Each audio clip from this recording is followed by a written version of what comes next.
Itanay sa hadaro kasi sa rohudaya at alanapsunan niya namin. Humans. You know that there is Illuminati that are just, you called cult. Cult is means of your religions. You know, humans? That is what you call cult. In Tetra, cult means your what you called religions. You know? Buddhist, Taoist, Catholicism, all that. Born again, so-called Christians, you know? That is what you call cults, humans, you know? True Illuminati humans is the true warrior of gods.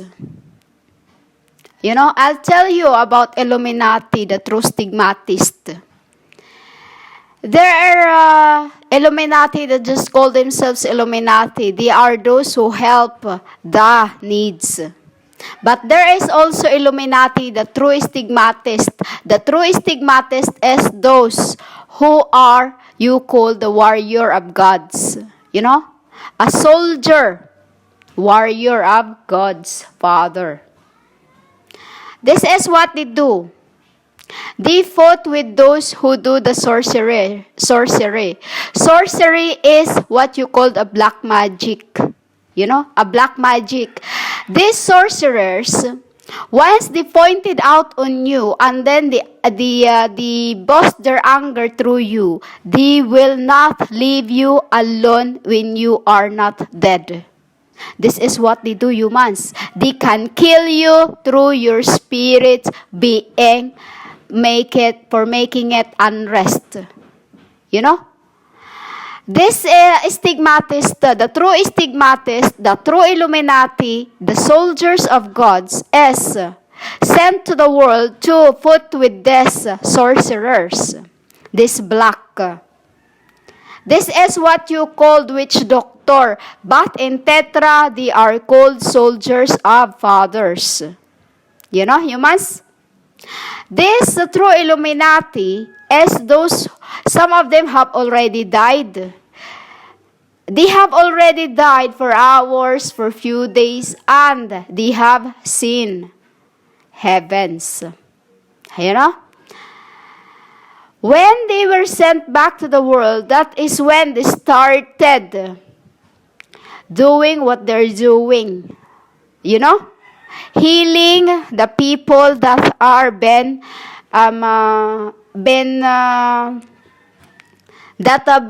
unrest through the with this you call the sorcerers. This sorcery does is this. They use the ora pro nobis. They use the prayer for your spirit to get it unrest. And that through your unrest spirit, it becomes into your flesh to be unrest too. And that what kills you. Because what they use is a spirit of demons. You know?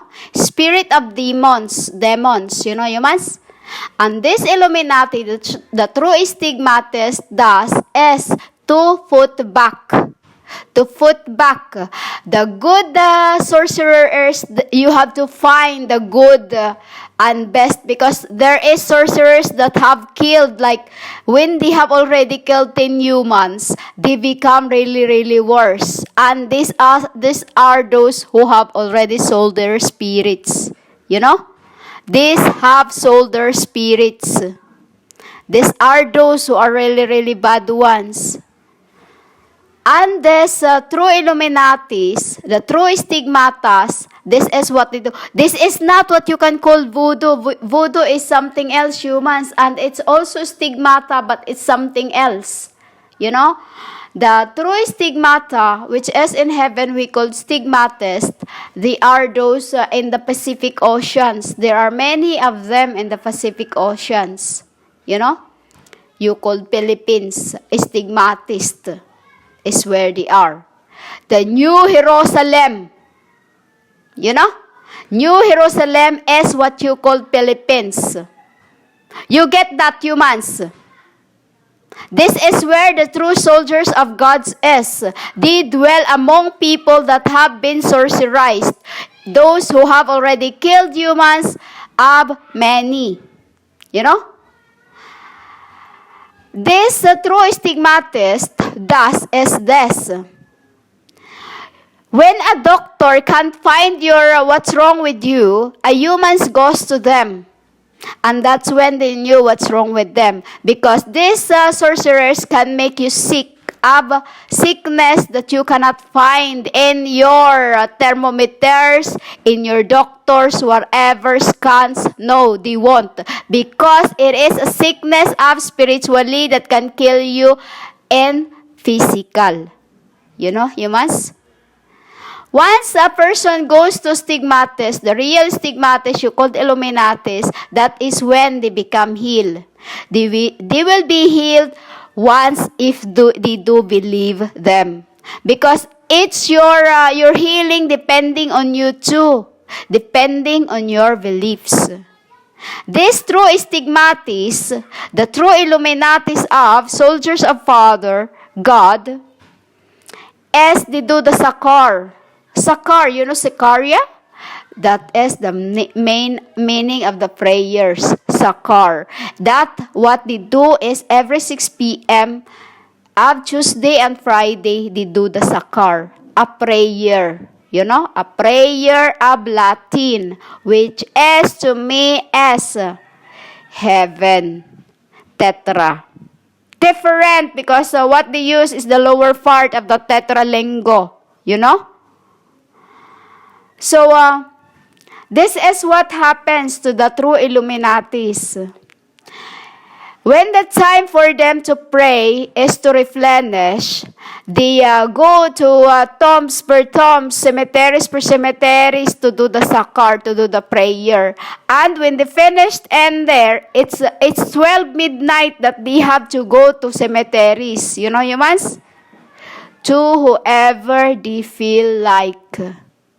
They go there and they do the sakar. You know?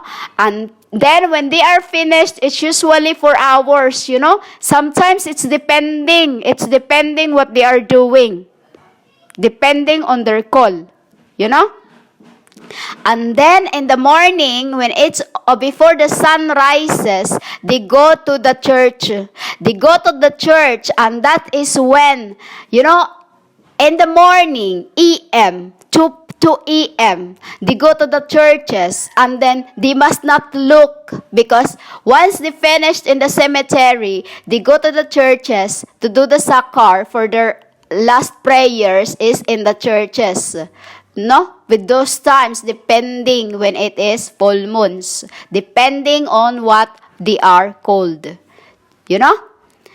And they would go to the churches and they must not look anywhere because that is where their test, their hard test is in the church. As before they finished it, they go there and they do the prayer. They must not look to whoever is calling because that is when, it's like you when you are cold. You know, you have to do the prayer the hard way to receive the right part, to do the right thing. You know?